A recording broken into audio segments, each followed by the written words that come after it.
the best job in the world. And what makes me a little bit teary sometimes is that I didn't want to do this. You know, when I was called, I said, pick somebody else. And the reason I have the best job in the world is because I get to look into your hearts. And all the love that I see there, all the beauty, the magnificence of the human spirit makes my knees bend. I stand in awe of you. My husband will tell you, I come home from ceremonies and he'll say to me, you're sprinkled in stardust. And I say, I'm glowing in the love of you. Each one of you that's here that I've done your ceremony, I remember so many details. Now, my first book, was the first book that featured 14 religions and dozens of cultures. This is a companion book. In many ways, it's also a first. It has the first Greek Orthodox Jewish ceremony, and they're here. It has the first Chinese New Moon ceremony, ceremony for a gay family, a family who adopted. When I became a minister, there are two things I wanted to do. I didn't want rote rituals, just saying words. I wanted ceremonies that reflected the enormity of what was going on in the participants. I wanted to honor the best of time, traditions that stood the test of time, but create new traditions that are more relevant. Now, when a baby is born, it rocks our world. The moment you have a baby, you're part of an invisible club. This club is, I would do anything for my child. I, if need be, would give up my life for my baby in a millisecond without thinking. That's huge. I always say this at ceremonies, you give me the cynic, the atheist, hand to hand, face to face with the birth of their child, this tiny, perfect creation. They can't help but gasp and wonder, it's a miracle. How did that happen? Having a baby blows your mind. And it happens every day.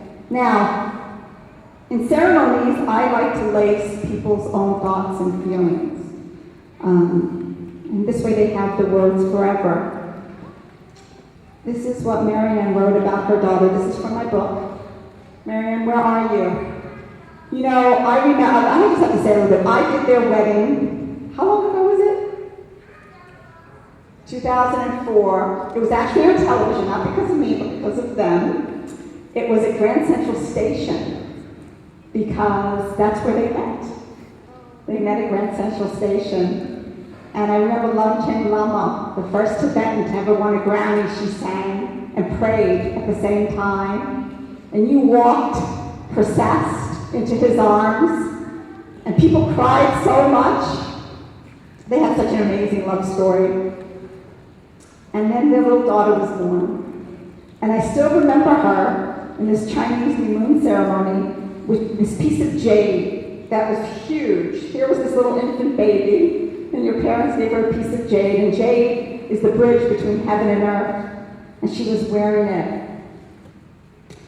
And this is what you wrote about your daughter then. In a private moment with Julia in the hospital, I thought, oh my God, she's mine. All mine. Wow. I couldn't believe that she was part of me and part of Carl. I couldn't believe that she was here and she was already turning her head toward my voice, gazing at me lovingly when I held her, and that she had stopped crying when she felt my touch. I couldn't believe that she seemed to already love me after only meeting me a couple of days. Now there are days when I wake up and I can hear people chattering on the street, birds chirping, the sun is shining through, and the curtains, and it looks like the sky is going to be all blue. And I turn over and I see Julia sleeping soundly next to me. And I'm just thrilled and happy to be alive. I wish that Julia feels that every day when she wakes up that she feels like this. I don't care if she grows up to be a great musician like her dad. Or if she becomes a prominent behavior analyst for the autism community, that's what her mom does, like I want her to be. I just want her to be happy and look forward to every day of her life. I think we can all relate to that. And then she goes on to say the first time that she saw her husband holding her daughter and seeing how happy and in love he was with her, I just fell in love with him all over again. And I do so each time I see her with him. He's with her right now. And Carl wrote that coming home from work to Mary was always great. But coming home to my family is better. It's like falling in love again. Aren't they? This is what I get to see every day. James McBride wrote, to have one person say to you, "You are the best thing that ever happened to me," is the ultimate test, the most rebellious act. And that kind of love, family love, and I mean family love in the most broadest sense, makes us powerful beyond measure.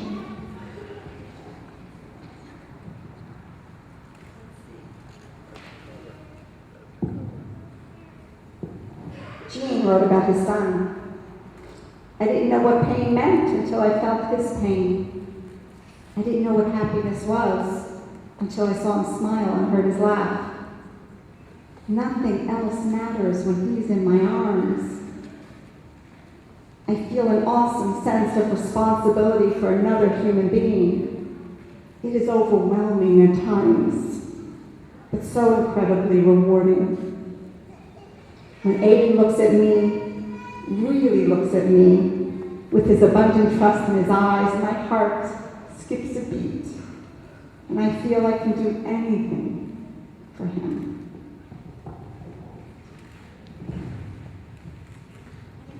I think we can all relate to these things. This is what we parents feel. Here, Bill, who writes, she, meaning his daughter, means that the dangerous low-hanging branches of the pine trees around the house have now, after 15 years, been cut down to make her safer during thunderstorms. She means that we see the world through new eyes every day, and we share her discovering herself. She means we now know that it's possible to live on far less sleep. She means that our cars are both victims of fender benders caused by sleep deprivation, and our only response is to shrug and laugh. She means laughing and dancing and singing and acting goofy to entertain her and to constantly be entertained by her. She means walking her talk, our talk, at a heightened level. She means you have to clean up our language, long overdue. She means we have the privilege of influencing the way another little person may interpret the world. We are humbled, grateful, and awestruck.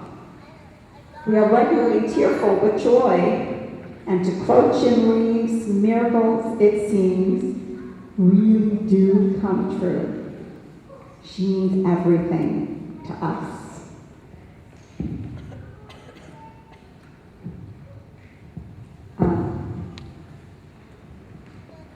When Benjamin was born, where is he? He's somewhere. He's in the back. He was born on the 4th of July. So Nancy said, looking back, it seems like Benjamin's personality existed before he was born. From the time he decided that he would enter the world on July 4th when our country was celebrating, he is a firecracker. That's another thing you'll find. Babies come in with their own personality. And his grandmother wrote into the ceremony, "We could not wait until you were born. Oh yes, that was a happy morn. You're as delicious as a bowl of candy. You're a Yankee Doodle dandy." This really went into the ceremony. So,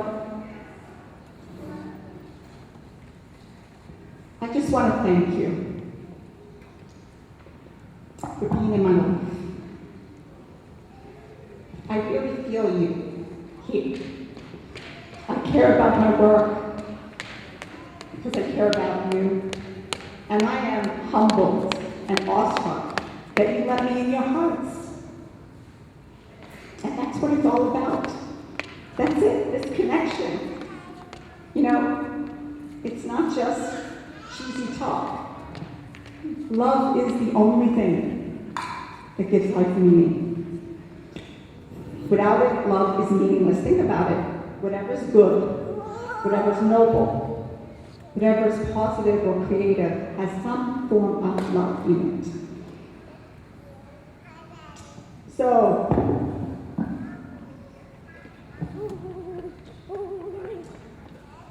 I wanted to, I was thinking, there's one ritual that I've developed where God's parents give a gift to the baby, a spiritual gift. And I thought, what gift could I give all of you and the children? And I always loved this couplet by Goethe. Whatever you can do, or dream you can do, begin it. Begin it. Boldness has genius, power, and magic in it. So whatever you dream, begin it. If you want to write poetry, write poetry. Teach your children this. He goes on to say, as long as we're hesitant, Providence hesitates too. But once we make that step, all sorts of doors open. Magical paths open. So, whatever you dream, begin it now. For the children, this one I wrote. Children, may you always feel loved and cherished in your parents' home. May you know that each sunrise is a promise of a new beginning. May no storm last so long as to shadow your spirits. May you hear God's voice in the wind and in the sound of your own laughter. May you see God's face in every person you meet, in every flower, in every living thing.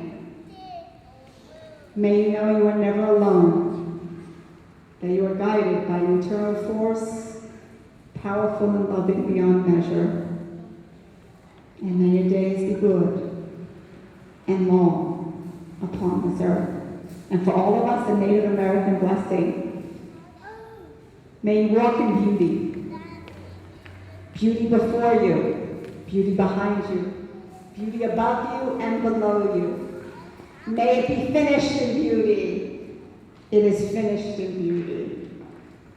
Amen.